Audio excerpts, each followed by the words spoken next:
He calls himself the queer surgeon, and he boasts about the shocking, fully experimental, irreversible, and life-altering invasive procedures that he and others are performing on children to surgically modify their genitals. I want everyone to hear this in his own words, not mine, and take special note of the frank admission that no one has published any studies on these shocking procedures, and they are, quote, as he says, just kind of learning and figuring out what works, unquote.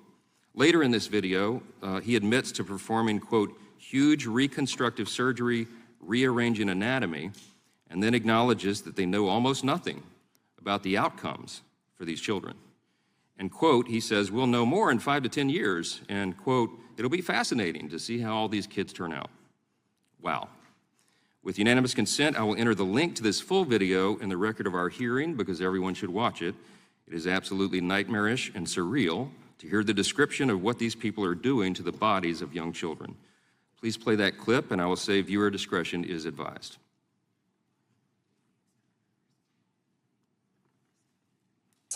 So 80% or so of my practice is gender-affirming surgery. So I do facial, chest surgery, and genital surgery. But the majority of my practice and sort of where my passion lies is really genital surgery cases. So I do a lot of vaginoplasty and a lot of phalloplasty. I would just say they're expanding in either direction. So yeah, a lot of adolescents presenting for surgical intervention, but also a lot of people that are like in their 70s sometimes coming in for genital surgery, and then everything in between. But the adolescents for sure present some unique challenges. Obviously, there's great evidence supporting pubertal suppression for a whole variety of benefits. But the one thing that is very new is genital surgery in someone that has underwent pubertal suppression. Not so much an issue in someone with assigned female at birth anatomy that undergoes a phalloplasty, because we're creating something with free tissue transfer, or flap anyway, but a much bigger issue for an individual that's undergoing a penile inversion vaginoplasty, because we use all of that tissue to basically create the vulva as well as line the internal vaginal canal.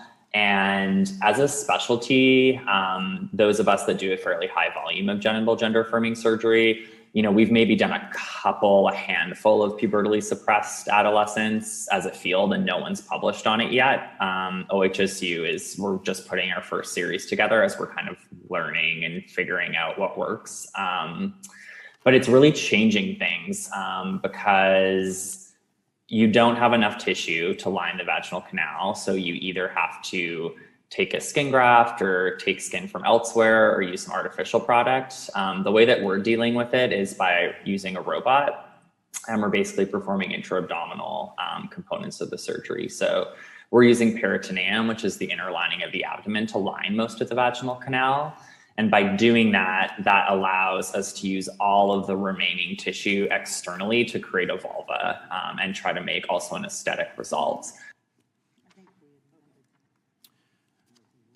So I'm going to speak the truth here plainly, and I think the vast majority of the American people understand and agree with what I'm going to say.